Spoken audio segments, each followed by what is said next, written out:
Hello and welcome to our video, Funkifying the Clave. We're going to attempt to give you a basic understanding of how to apply Afro-Cuban rhythms to jazz, funk, and rock, whatever, with the focus on the bass and drums, because the relationship between these two instruments creates the foundation of the groove.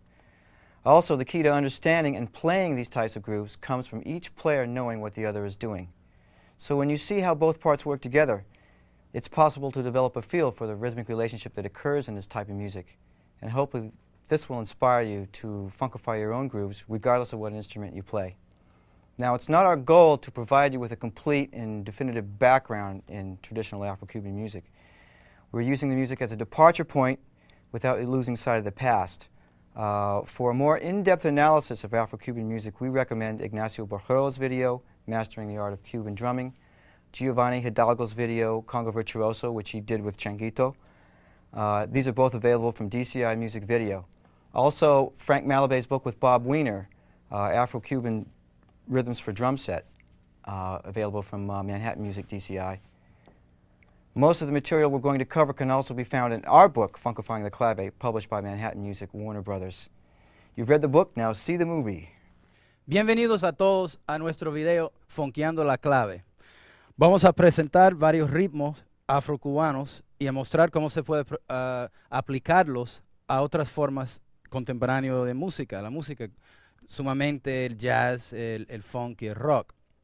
Hemos decidido, como en el caso del libro nosotros, para hacer el proyecto juntos, el bajo con la batería, por la relación muy particular que existe entre estos dos instrumentos en la música afrocubana. Sin embargo, la idea de ese proyecto no es para dar una explicación definitiva de la música, la historia de la música afrocubana. Estamos utilizando la música como un punto de salida para llegar a otras formas y otras mezclas de la música. Si se interesa estudiar más profundamente la música afrocubana, podemos recomendar el libro de Frankie Malabé y Bob Weiner, Afro-Cuban Grooves for the Drum Set, Afro-Cuban Rhythms for the Drum Set, y también los videos de Ignacio Berroa y de Giovanni Hidalgo y Giovanni con Changuito, que son todos excelentes. Bueno, vamos a gozar y esperamos que también ustedes van a llegar a desarrollar sus propios movimientos y maneras de mezclar la música afrocubana con otros estilos y que la música siempre sigue para adelante. We're assuming that most of you have at least heard of clave or are somewhat familiar with clave, but we're going to give a brief definition, explanation of clave. The heart of all of Afro-Cuban music is in the clave. It's the equivalent of a backbeat in funk or rock and roll, 2 and 4 in jazz. It's even deeper than that because basically all rhythm, harmony, melodies, everything is subject to the clave in Afro-Cuban music. There are basically two claves. There's the son clave and there's the rumba clave.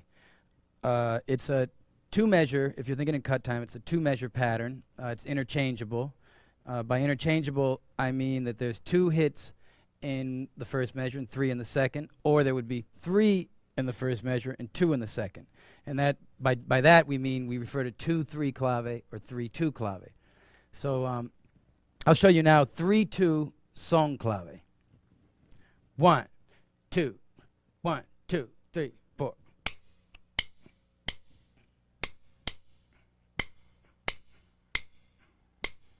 Okay, 2-3 son clave would reverse the measures. 1, 2, 1, 2, 3.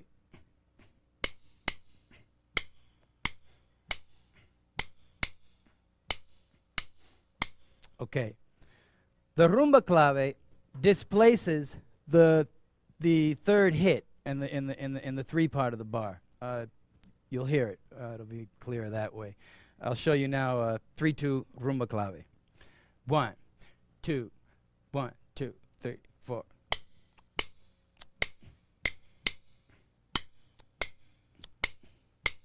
Okay, 2-3 rumba clave again would be the reverse of the measures. 1, 2, 1, 2, 3.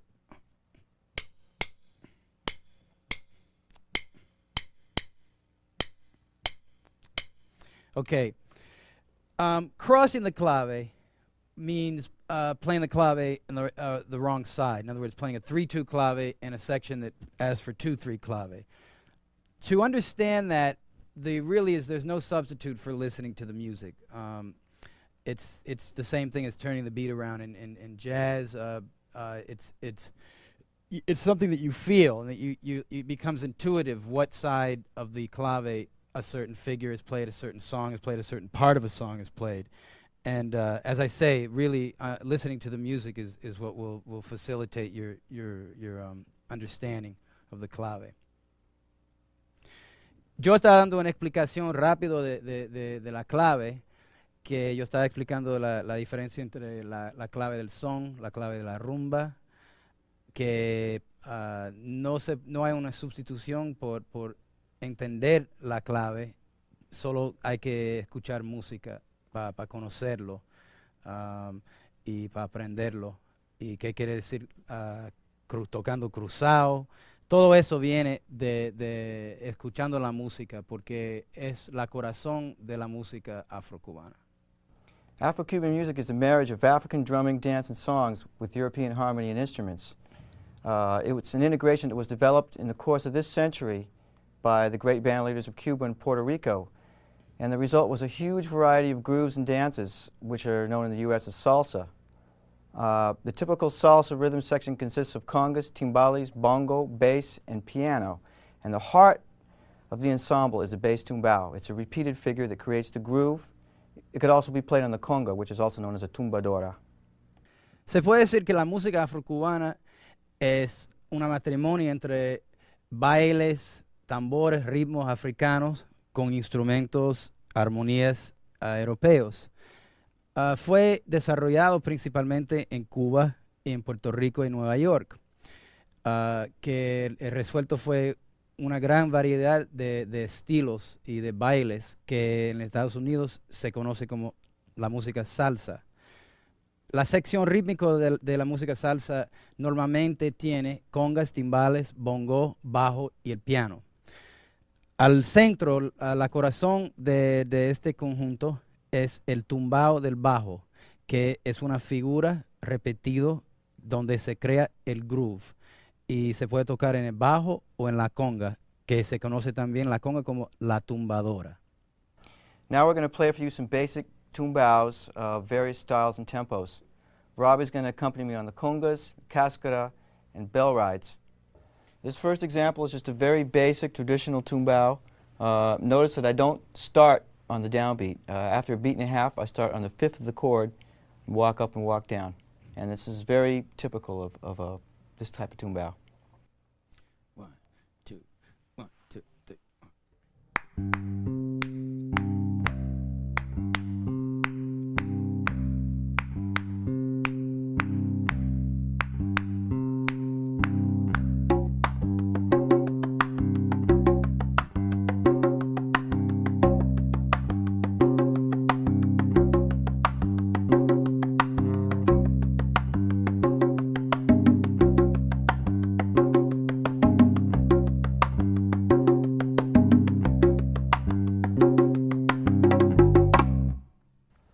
This next example is a mambo moving between two chords.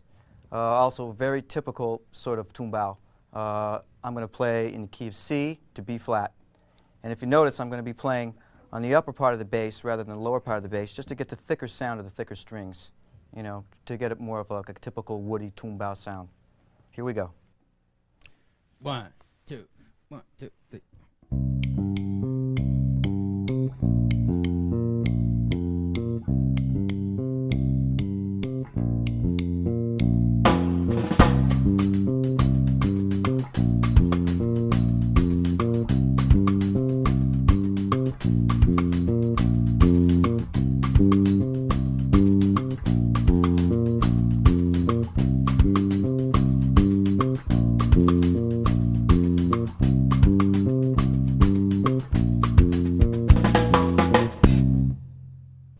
Here's a 3-2 tumbao, just so you can hear how these go.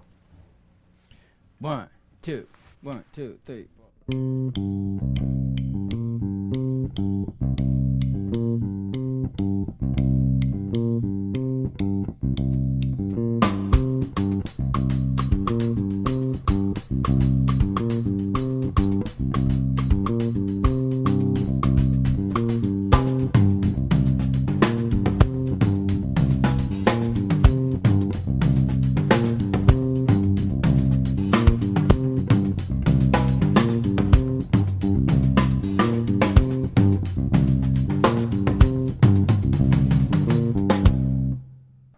This next one is a fast mambo. And if you notice, it's a little different pattern. It starts on the third beat of the bar. Here we go. 1, 2, 1, 2, 3, 4.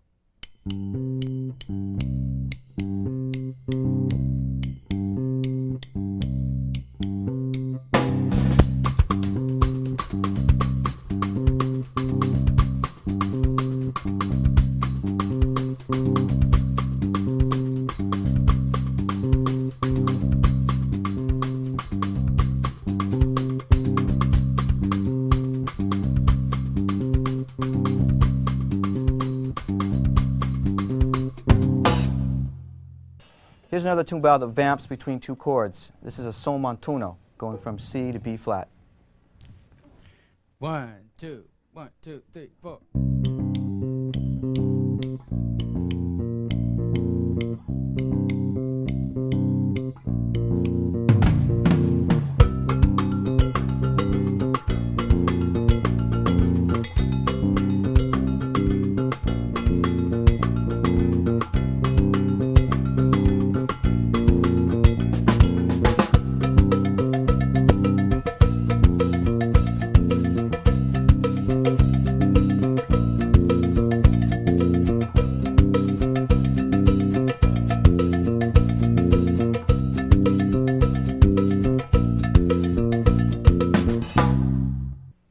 Here's a son montuno from 1957, Tito Puente Orchestra.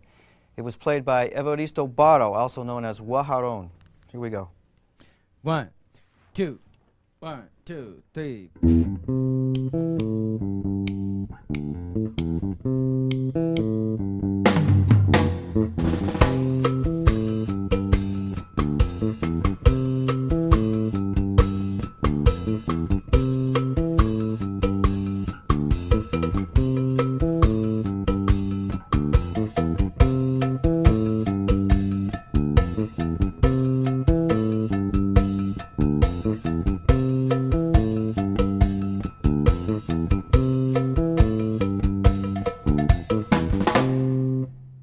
This next tumbao is a Guajira in F minor, composed by the great New York bassist Bobby Rodriguez when he was playing with the Alegre All-Stars in the 70s.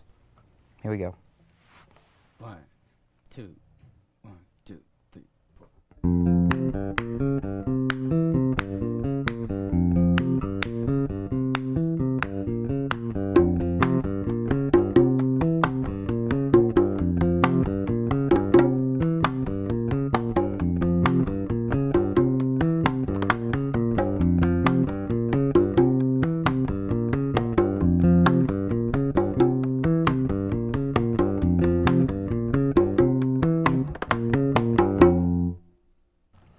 Because the essence of Afro-Cuban swing comes from the 4 being tied over to the next bar, chord changes can be anticipated on the 4th beat of the preceding bar. To demonstrate, I'm going to vamp between C and B flat, and I'm going to anticipate each chord as I go. Here we go. 1, 2,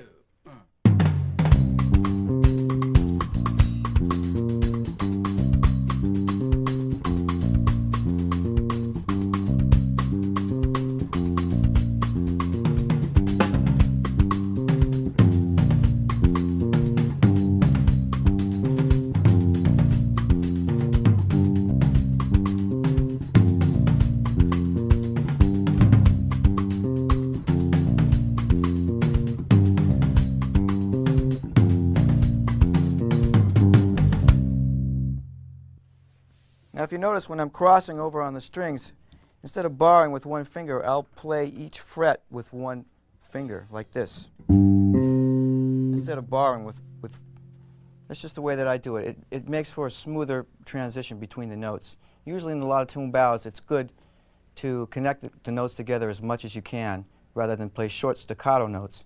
And that's what I've been trying to do with these examples. Now we're going to do the same thing that we did in the previous example, only I'm going to be doing it with a typical jazz progression. 1, 2, 1.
One good way to get a feel for how the tumbao works with the clave is to tap it with your foot while you're playing a tumbao.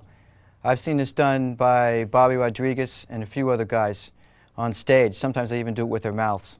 For me, I just practice it at home. I don't think it's so important to learn how to do this in performance, but it's a good way to think about the clave and learn how to feel the clave instinctually and get away from the linear time, you know, 1, 2, 3, 4, going from point A to point B, and hearing the relationships between the rhythms. Ahora Lincoln quiere mostrar un ejercicio que él vio a Bobby Rodríguez haciendo, que es tocando la clave con la pie, al mismo tiempo tocando el tumbao. Es una cosa muy buena para practicar, por internalizar la clave, y también es bueno para nosotros los bateristas porque no hay que tocar porque él está tocando la clave y tocando al mismo tiempo. Now the tricky part about this is getting the syncopation between the foot and the right hand on the two sides of the clave. It's foot, right hand, foot, right hand. I'll break it down for you. Right? And on the three side, it's a little bit more in sync with the clave. Right? So if I play them together, it would be.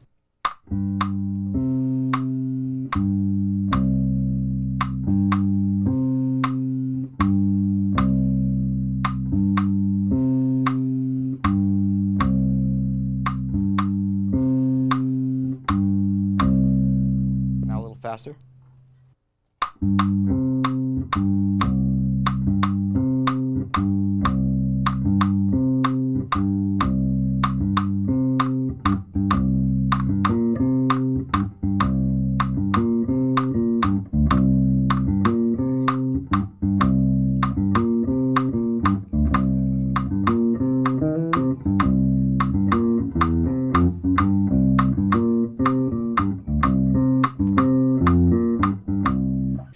As we said earlier, a typical salsa rhythm section doesn't include drums. At least salsas we know in this country. When I first started playing with Ruben Blades, it was one of the first times drums were placed in a salsa type group, and also when Ignacio Berroa used to play with Batacumbele, we're talking about almost dance-oriented music using drums. In Cuba, that wasn't the case, isn't the case. Drums go back to even the 40s. There were drum set players used in the cabarets and in a lot of the larger orchestras. And certainly the newer bands in Cuba now use a sort of a drummer slash timbalero. The timbales are integrated into the kit, oftentimes over on the left side. And I'm talking about dance bands. Used drummers is very common to see, but whereas in this country it's not as common, at least in salsa. I'm not talking about Latin jazz. A lot of the rhythms that you've heard up until now on the drums are percussion type rhythms, basically timbale patterns applied to the drums. Again, in a Latin jazz context, and also these rhythms that you've heard, we can strongly recommend Ignacio's Berroa's video. He also goes into a much more detailed explanation of the clave, but he breaks down a lot of these rhythms you've been hearing, the bell rides, the paella, cascara, as well as a host of other things as well. But right now we'd like to walk you through a basic structure of a salsa tune, which the basic form of a salsa tune consists of the verse, the montuno section, which is where the chorus comes, and that's where the lead singer improvises in between the choruses, doing his inspirations, inspiraciones they're called, followed by a mambo section, not to be confused with mambo music, but the mambo section, the salsa tune, which is the instrumental section, the shout chorus, back to either the chorus or the verse again and out. We're now going to play this for you, a tune called Mambo for Tajreed. Yo estaba explicando que en la historia de la música salsa, a menos en Estados Unidos, la batería es una cosa nuevo, más o menos, no en Latin Jazz, pero en la salsa. Yo empezando con Rubén Blades fue una de las primeras veces, también Ignacio Berroa con Batacumbele, pero en Cuba han usado bateristas para mucho tiempo, desde las 40s, y sumamente ahora es muy común ver batería con timbales al mismo tiempo. Los bateristas están usando timbales en la batería, así que no existe timbalero así en los grupos, muchos de los grupos modernos cubanos, hay un baterista que está tocando las dos cosas al mismo tiempo. Bueno, por una discusión más profundo de lo que yo estaba tocando rítmicamente aquí, yo puedo recomendar de nuevo el video de Ignacio, donde él habla mucho de paila, de la clave, de varios patrones de la campana, también muchas otras cosas, pero para una discusión más profunda de eso se puede referir al video de él. Entonces, ahora vamos a tocar una canción en la estructura de la salsa, que el verso, el coro, donde hay las inspiraciones, soneos, después el mambo, no la música mambo, pero la sección mambo, y el coro o el verso, y ya, la canción se llama Mambo for Tajreed.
The intangible element within this music really lies within its swing, the phrasing of the groove in between the triplets and eighth notes or triplets and 16th notes. It's the same type of tension that happens in the ride cymbal beat and straight ahead playing, or what part of the pulse a bass player walking bass sits on.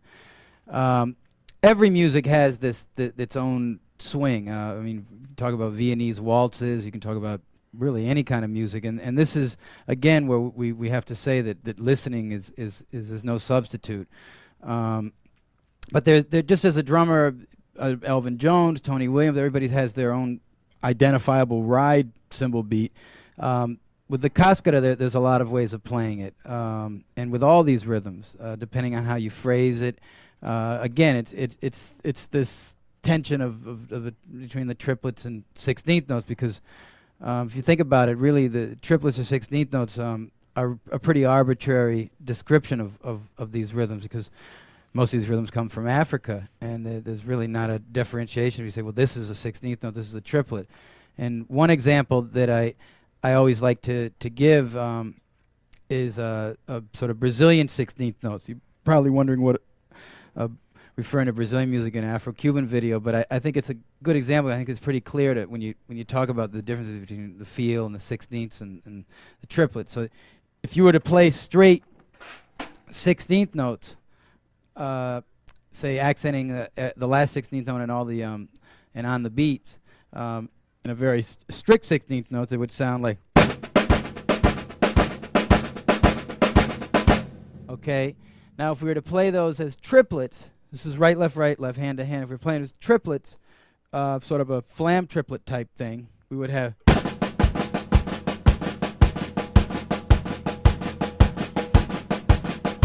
Okay. Well, Brazilian 16th notes in a samba sense are actually in between those two. So you get something like 1, 2, 3, 4.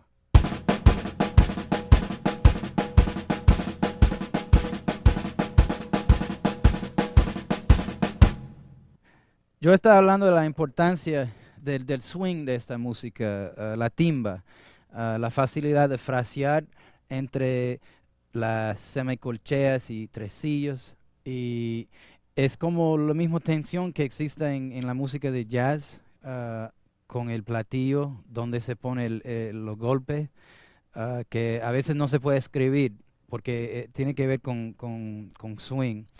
Y de nuevo, la manera de aprender eso es para escuchar, que cada música tiene su propio swing. Una vals de Viena tiene su propio swing. Y nada, también afecta mucho la relación entre el bajo y la batería, y en qué parte del tiempo uno está tocando, uno un poco más para adelante a veces, uno un poco más para atrás. Y un ejemplo que a mí me gusta siempre dar es de semicolcheas brasileros, si ustedes quieren. Una cosa de 4 semicolcheas por compás, pero que suena no como semicolcheas en el oeste, una cosa que son entre tresillos y semicolcheas. Entonces, ustedes van a ver. Maybe we could demonstrate a little bit of the tension that occurs in this type of music between the bass and the drums. Like, for instance, sometimes I'll sit right in the middle, sometimes you'll push, sometimes it'll be the other way around. Okay. So maybe we could play a couple of different. All right, so I'll do like a cascada pattern, really sitting back on it, and then you can maybe. And I'll push it. I'll put a little edge on it. 1, 2.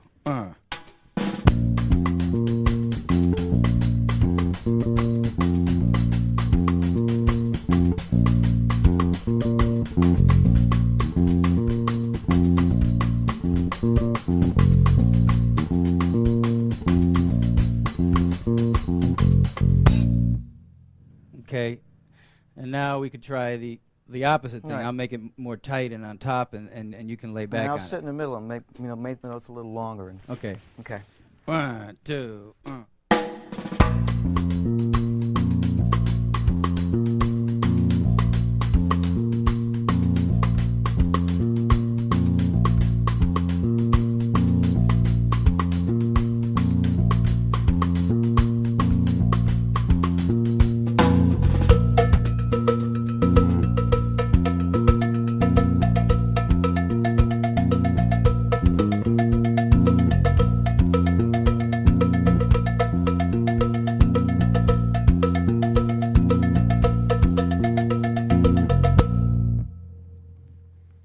Songo represents a rhythm created in the late 60s, 70s that really with the drum set in mind.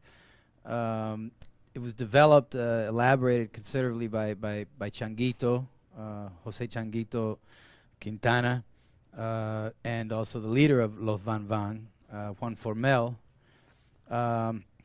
There's been a lot of discussion about the fact that it isn't just one rhythm. Changuito will be the first to say that, and Ignacio also, and a lot of people, that there is no, this is the songo rhythm, like you say, well, this is the funk rhythm, This is the samba rhythm. It's a style. It's a rhythmic style that and it changed up with the conguero was playing, and again had the drums in mind from the beginning. It also represented some of the U.S. influences in Cuban dance music, Motown, rock influences, and so forth. And it really was a movement. It had its own dance and everything. And it's been something that I think that drummers in all over the world have had a lot of fun with, especially when playing, Afro-Cuban music.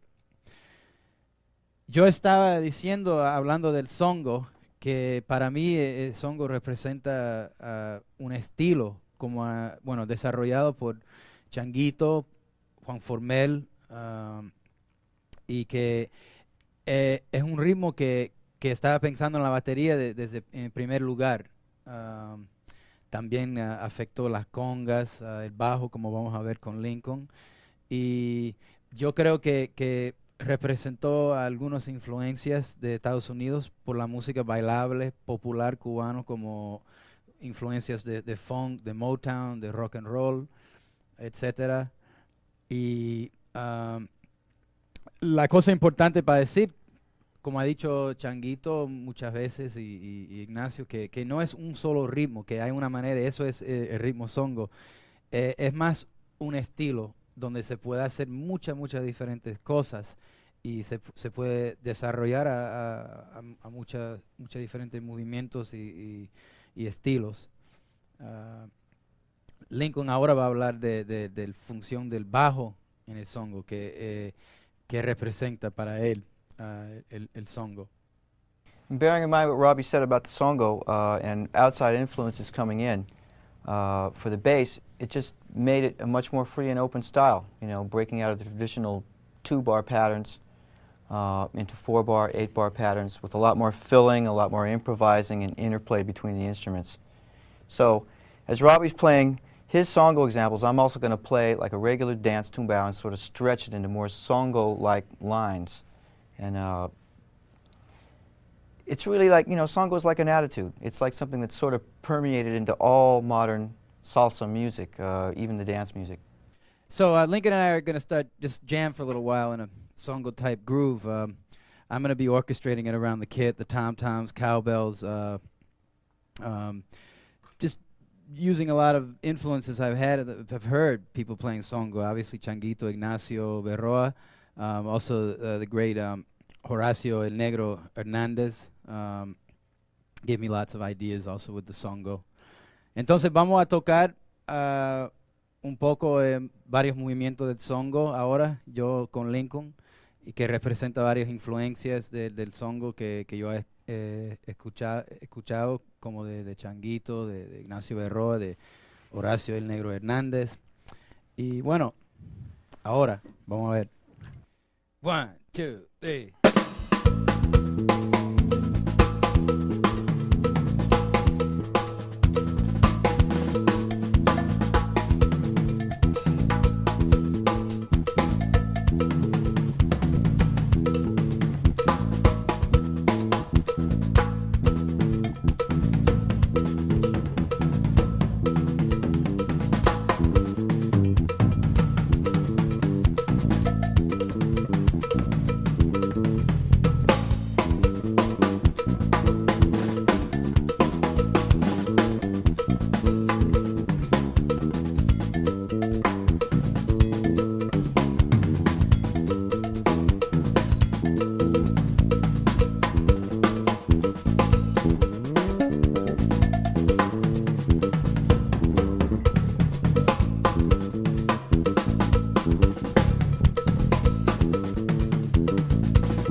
Now we're going to break it down, play it a little slower.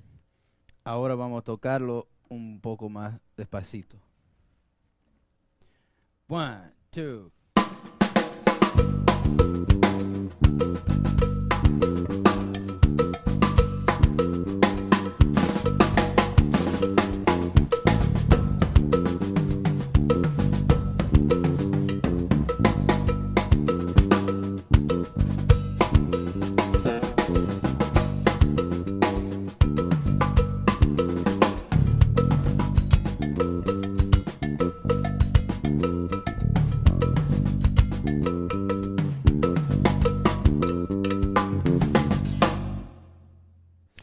one of the things that I enjoyed doing with the songo that I developed years ago, over the years also, with especially playing with my associate here, Mr. Goines, especially with Dave Valentine, was I sort of, when I was playing the songo and playing around the kit and everything, it's a lot of fun, and I like the way it sounds, but I also wanted to tighten it up a little bit and sort of play more of a funkified type thing, and still keep the bell in there, but sort of taking care of what, you know, the kick, snare, hi-hat in the same part of the groove. And so I just basically moved the left hand over to the hi-hat and found some shots on the snare drum, which almost they aren't backbeats, but it's like a sort of a songo type backbeat thing. And anyway, and then Lincoln went along and did his thing on the bass. Yo estaba diciendo que para mí para funkear el songo me gustó mucho tocando así como yo estaba tocando en toda la batería, pero también me gusta tocar un poco más funky, un poco más apretado. Y lo que yo hice es yo puse la mano izquierda ahí en el hi-hat, y es un estilo que bueno, hemos desarrollado por los años con Dave Valentine, con mi socio aquí, Lincoln Goines, que él va a hablar en lo que él hizo a funkear el songo también. One of the things that Robby and I did playing with Dave Valentine was, it was a lot of times we would go out on the road and it would be a quartet, and we would have a chance to, like, you know, sort of extrapolate and condense rhythms from other instruments and just play them on the two instruments, the bass and drums. And aside from Robby doing that on the drums, I would also do that on the bass, and I would add things. You can do that by using the slap technique, and I'll show you how it can be used to embellish a tumbao, and, you know, to build intensity in the rhythm section. This is a style that I first heard used by Sal Cuevas in the 70s with a, you know, playing on the Latin recordings with the Fania All-Stars. And then later in the 80s, when I went to Cuba, I had a chance to hear some of the cats down there playing, and they showed me how they used it. When you do this kind of when you do these kind of grooves, you have to be careful not to use them too much, because they have a tendency to clutter up the groove and you know, make it sound a little thin on the bottom. I'll start off playing a regular tumbao with my thumb, and I'll embellish as we go along. 1, 2.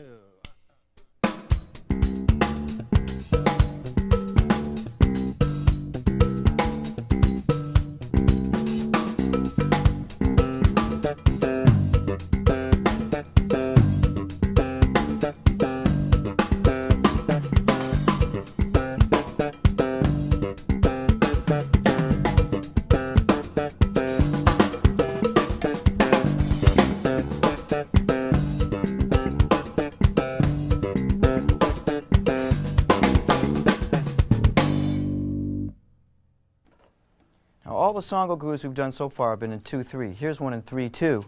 We're going to start off with the simple basic groove, and we're going to funkify it for you. 1, 2.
Now we're going to play a songo, which will demonstrate some of the grooves that we talked about.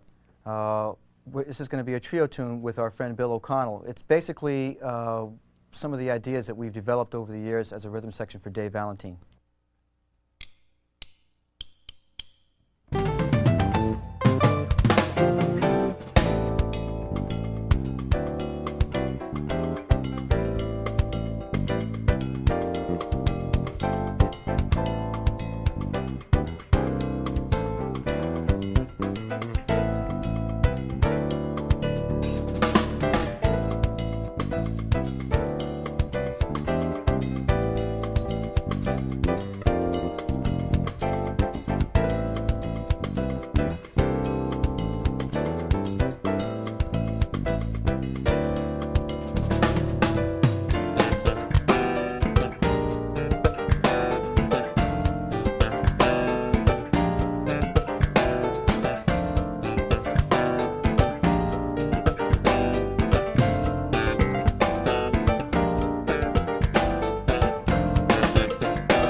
Now we're going to get into the guaguancó.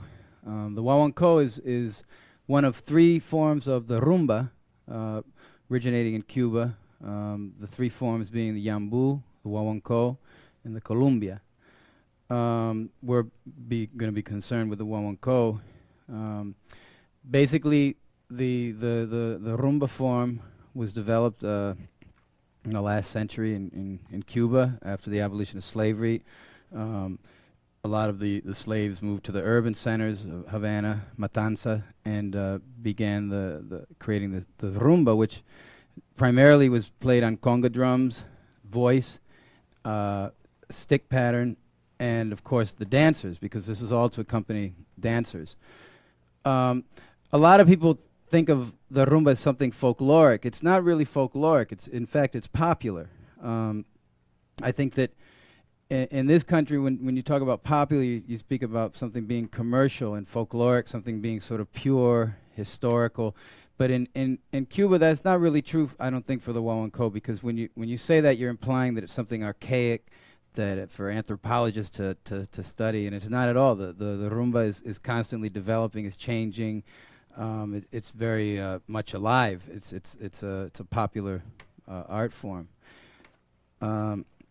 Yo estaba hablando del guaguancó, de la rumba. El guaguancó viene hay tres formas de la rumba: el yambú, el guaguancó y la columbia.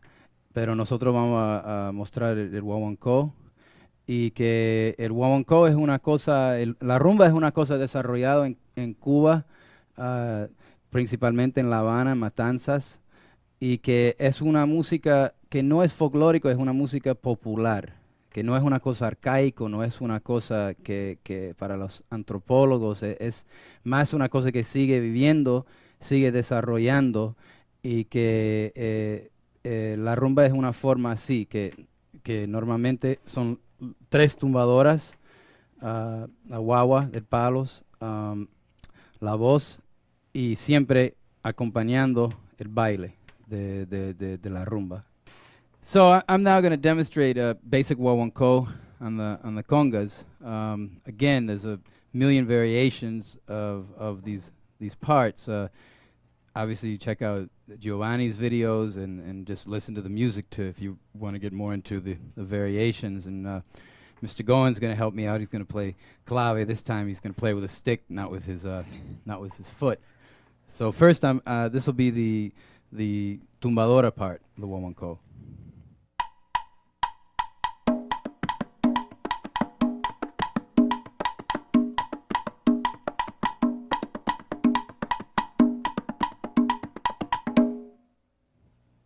Okay, now I'll play the basic tres golpe pattern.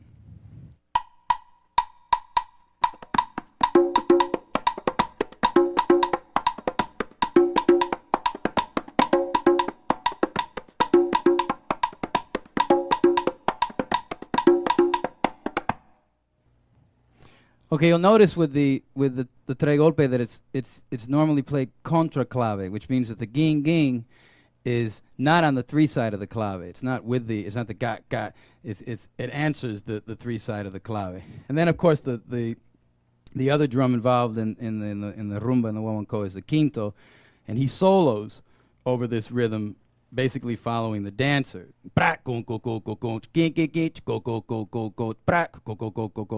so forth and so on. He's following the movements of the dancer. And again, these are very basic, the rhythm. I mean, the way a lot of people play now is they don't even play the whole tres golpe pattern. More than one guy actually solos, is replicando. Yo estaba explicando, esos fueron los dos partes más básicos del guaguancó. Claro que hay 20,000 variaciones, y que también parte del quinto. Y yo estaba diciendo que hay mucha manera de tocar la rumba, el guaguancó, que el quinto sigue las personas que están bailando, y que a veces se puede tocar el tres golpe diferente. Lo que está tocando el tres golpe se puede replicar también, pero eso es más o menos básicamente como suena, y ahora en los dos tambores. Now I'll play the guaguancó between the two drums, and then you'll see how it becomes applied to the drum kit. Okay, let's go.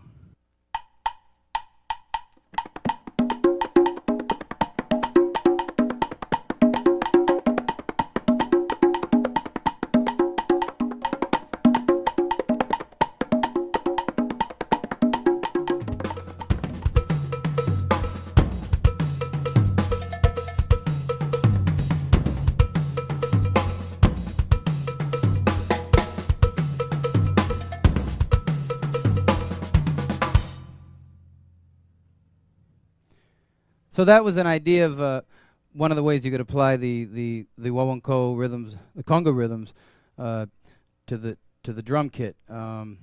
Basically, the bass drum was playing sort of the tumbadora part, and the tom-toms were in the tres golpe and a little replicando with the snare drum. Eso fue una manera para aplicar los ritmos del Wawanko, de las congas, a la batería. The role of the bass functioning as a drum part is real evident in the Wawanko. I'm going to play a couple of traditional lines and also one extra line that's a line of the great composer and band leader and bassist from Cuba, Israel Cachao Lopez. 1, 2, 1, 2.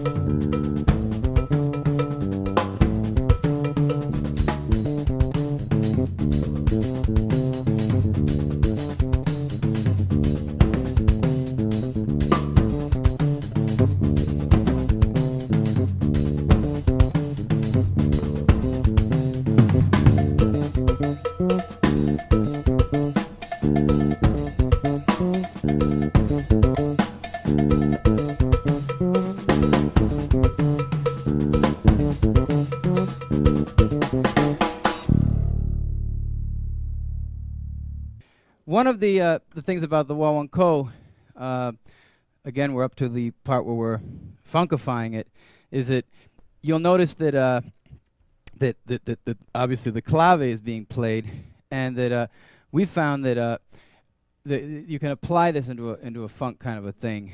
And first of all, if you think about New Orleans second line music, you think about Bo Diddley grooves and so forth, where it's more sort of 3-2 clave or 3-3 clave sometimes than backbeat. You get this sort of a feel. Yo estaba explicando para hacer más funky el Wawanko. Hay la clave y hay la música de New Orleans, donde se toca más clave que clave 3-2 que backbeat. And I'm talking about sort of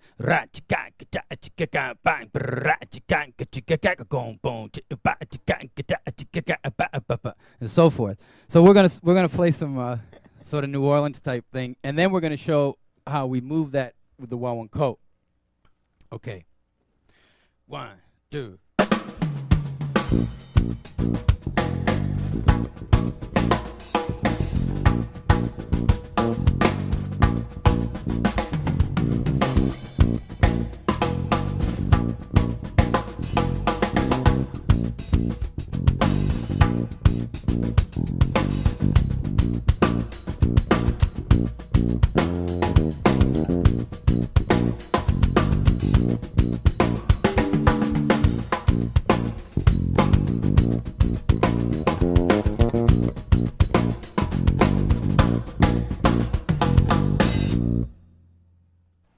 Now we're going to jam on some grooves, going back and forth from traditional Wawanko lines to lines that combine rumba, New Orleans, funk, and you know, some hybrid lines, some funkifying lines. Here we go.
We're going to bring out Wayne Krantz again to join us up here in the trio on a wawanko that Lincoln came up with, a fast wawanko.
When it comes to Afro-Cuban 6/8, you're talking about a whole bunch of music. I mean, we haven't even really mentioned bata. A lot of the bata rhythms are in 6/8.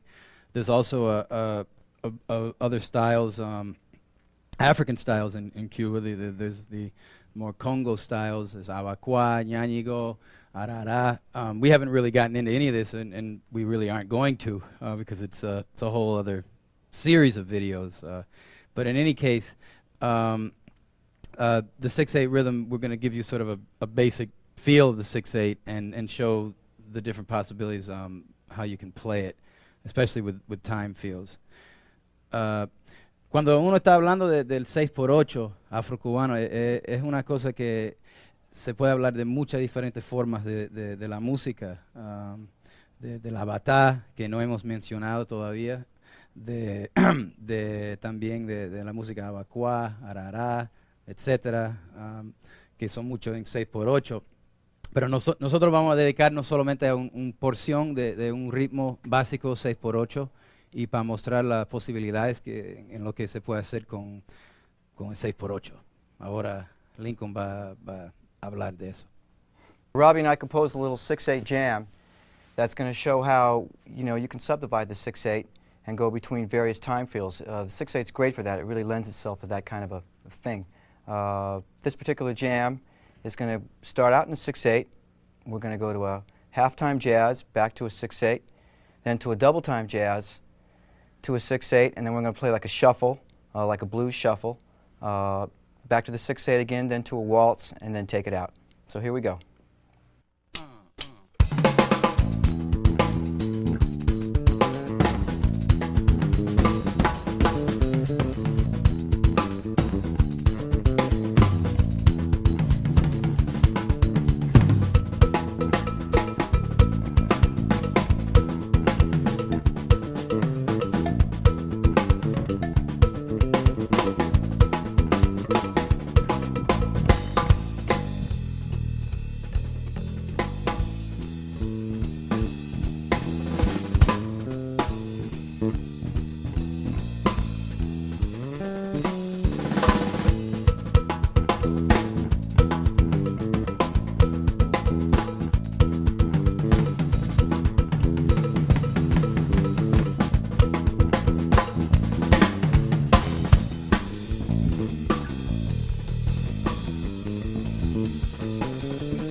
The cha-cha groove, actually the correct pronunciation is cha-cha-cha with 3. That's right. Is most easily recognized by tempo, which is generally medium, slow to medium. You can easily incorporate it into funk and rock because it's one of the basic Afro-Cuban rhythms that goes well with a backbeat on 2 and 4. And it has an emphasis more on the downbeat. Sort of like Santana's version of Oye Como Va, Louie Louie. A lot of pop music will use a cha-cha groove. A lot of the old Carol Kay stuff was cha-cha stuff. Well, lo que está diciendo Lincoln es que con la cha-cha-cha, que sumamente es un baile, y la música siempre acompañando el baile de la cha-cha-cha, se puede utilizar en muchas formas también de pop americano, porque es una de las únicas formas que inmediatamente es muy fácil a tocar el 2 y 4, el backbeat. Claro que todo el mundo conoce Oye Cómo Va, y canciones como Louie Louie, y bueno, es una música que cuando lo toca, muchos artistas americanos de pop han utilizado esa música sumamente por el tiempo, porque el tiempo es más despacio. When it comes to what I play on the drums, a lot of it is just some of the same timbali type rhythms slowed down and just orchestrated slightly differently. Cuando tiene que ver con la batería, yo toco mucho de los ritmos del timbal, pero más un poco diferente como la manera de orquestarlo en la batería y más lento que los ritmos que ustedes han escuchado hasta ahora. Here's a little line that I devised for the cha-cha-cha using the slap technique. It's basically the same thing that I explained in the songo section. You keep the tune bow on the bottom and you just do extrapolations on the top. So at a little slower tempo, it's a little easier to see what I'm doing. So here we go. 1, 2, 1, 2, 3.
Here's a blues we're going to play that we're going to play as a quartet that sort of demonstrates some of the things that you can do with a cha-cha-cha.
The Mozambique is another rhythm that's often been used in a rock and a funk context. Steve Gadd, a lot of people know his grooves. A lot of them are sort of Mozambiques. Even Ray Charles has used Mozambique. Um, One of the things about it is that it was developed in the mid to late 60s by Peo el Afro-Cuban in Cuba. It has a lot of similarities to the rhythms of the conga, the comparsa, which is the carnival in Cuba. And it's a sort of a hybrid of that with a lot of different things going on with the congas and so forth. But it's been used a lot in the States. In addition to Gad, Elvin, even a lot of his Latin sort of ride cymbal beats are sort of Mozambique type. With the bass, the lines usually start on the downbeat on the two side of the clave, and you also can note the rhythmic and harmonic patterns of the first bar, which are usually like a 2-chord vamp moving down a whole step. Right. Yo estaba explicando que la Mozambique, que fue desarrollado por Peo el Afro-Cuban en Cuba en los 60s, también fue un ritmo que fue utilizado mucho en Estados Unidos, pero claro, no igualmente, no en el igual estilo, pero como un hybrid, por Steve Gadd, hasta Ray Charles, que todo el mundo conoce mucho los grooves de Steve Gadd, que él lo puso en una pila de canciones. Y por el bajo, empieza normalmente en el 1 del lado 2 de la clave, en el 2-3 clave. Y también la armonía en el primer compás normalmente son de 2 cuerdas que está bajando por un paso entero. So we can just play a basic Mozambique beat, and you'll see how it goes with the bass. 1, 2.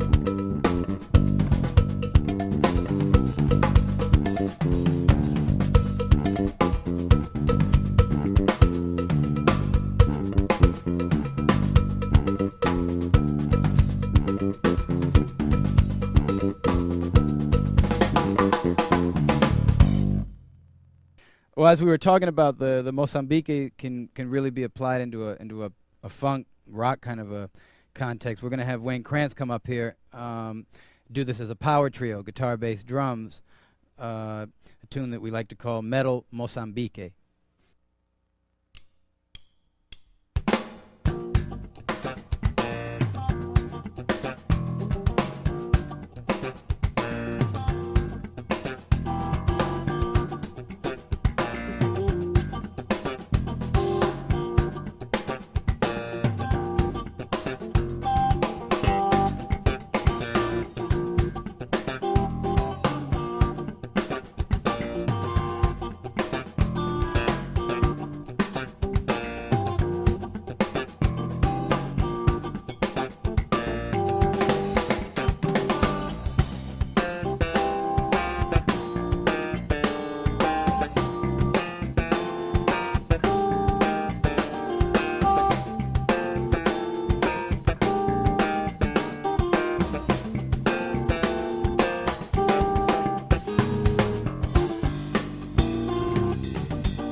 one of the things we'd like to talk about is that, as we've been alluding to this I think in the course of the day, that we really want you to think openly about the rhythms, about the music, even about the clave. We've demonstrated different rhythms from the cha-cha, the Mozambique, songo, guaguancó, but you really don't have to think rigidly that this tune is going to be a mambo, this tune is going to be a guaguancó. As we've said, all of these rhythms are basically they're dance forms. They have a dance accompanying them. And a lot of the most popular dance bands, especially more contemporary bands, really take a lot of liberties with the music. I'm speaking about a lot of the newer bands in Cuba, NG La Banda, NG La Banda, Paulito y su Élite. In Venezuela, it's a wonderful band, Guaco. All of these bands use drums, they use funk influence, they have a lot of funk influences. Then in the course of one tune, you'll have maybe songo, you might have a guaguancó section, you might have a Mozambique, and that this is dance music. This is actually pop, what would be commercial music in these countries. They're the most popular bands in these countries. These are the bands that everybody dances to, and they're wide open in terms of what they're playing. It's really incredibly wide open. The NG La Banda in the middle of a tune might go into oleo. They'll start going into a bebop tune, turn that into a mambo. Also Brazilian and calypso and stuff all like that too. All those Caribbean influences. Yeah. Yo estaba diciendo que uno tiene que estar muy abierto con la música, que hemos mostrado varios ritmos, pero que eso no quiere decir que una canción es en este ritmo. Estamos tocando una canción que es guaguancó solo, que muchos grupos en Cuba ahora, en Venezuela, están tocando muy libre, con muchas influencias del funk, de música brasilero. Yo estoy hablando en particular del grupo NG La Banda de Cuba, Guaco de Venezuela, Paulito y su Élite. Todos esos grupos tienen batería, tiene bajo que está haciendo el slap, todo eso, y que uno tiene que pensar muy abierto. Uno tiene que estar muy abierto con la música y no piensa que muy rígido, que eso es la otra cosa es otra cosa. Se puede cambiar y mezclar hasta en una sola canción, porque esos grupos que yo estoy mencionando son grupos bailables, popular, comercial, y ellos están poniendo un poco de todo el tiempo. A good example of what we've been talking about now is a tune that Lincoln wrote that we're going to play, which incorporates a lot of different styles. It's sort of a guaguancó-ish funk type thing. It's got songo, it's got like a mambo section. Also the clave changes back and forth, and this is also a really common device in all this music we're talking about, that clave can go from 2-3 to 3-2, 3-2 to 2-3. Right, but the clave doesn't really change itself, right? I mean, the clave itself never changes. It's just the way to change the clave in the course of a tune is you add a bar or you take out a bar within the course of a percussion break or something like that. That's what you usually do. Even like the stuff that you hear on the radio, the pop salsa stuff, like it'll start out in a 3-2 and then it'll go to a 2-3 for the instrumental part and then go back, and they'll do that by what you were saying. Definitely, because that's even like, again, with Ruben Blades. I mean, he might have a song where he heard the verse 3-2 and the chorus that he came up with was 2-3. That's no problem to have that in the same tune, and I think that another thing. I mean, we're basically talking about how being open and not thinking very rigidly about all of this. That another thing that the bass drum doesn't necessarily have to double the bass tumbao. I think you probably have noticed that a lot by now. Just like in funk, you don't always have to.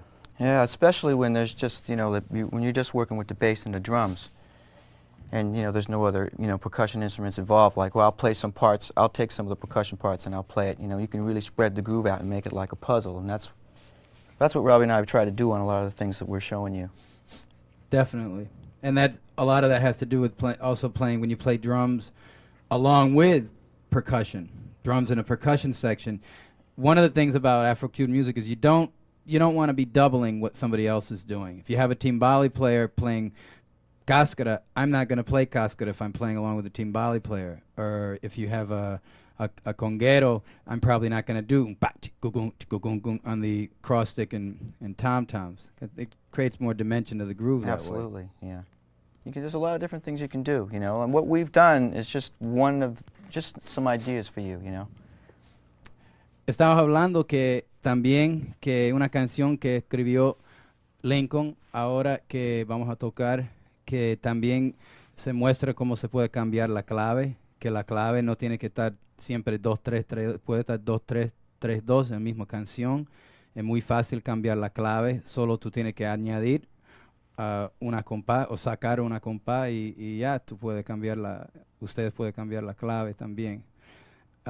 Y es una canción también que tiene varias secciones, un poco de guaguancó funk, de songo, de mambo. Y bueno, so we're going to play this tune by Lincoln. Let's go.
Thanks for watching.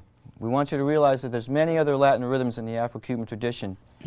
Not to mention those of Brazil, Haiti, Dominican Republic, other Caribbean countries. You know, we hope we've shown you a means of capturing the attitude of some of these basic grooves and helped you hear, you know, where these rhythms can go. And ultimately, you should feel free to take these grooves and create things that work for you, you know. We feel that this is the best way to keep the music growing, you know, to understand the integrity of its roots, you know, doing away with any preconceptions, and that allows the music to reach more people. Thanks a lot. Bueno, esperamos que ustedes todos divirtieron con el video nosotros, y que también hay que mencionar que no hemos discutido nada de muchos ritmos afrocubanos, pero también de otros países latinos, claro, que de Brasil, Haití, República Dominicana, pero esperamos que por lo menos hemos mostrado un poco de la actitud de estos grooves, movimientos, y que lo que nosotros queremos es que todos ustedes se puede crear nuevos grooves que trabaja para ustedes, así que la música siempre está creciendo. Para nosotros es muy importante a respetar la integridad de toda la tradición, de los raíces y todo eso, pero al mismo tiempo para no tener tantas preconcepciones, porque así la música va a llegar a más y más y más gente, y que sigue siendo desarrollando y para adelante. Bueno, gracias.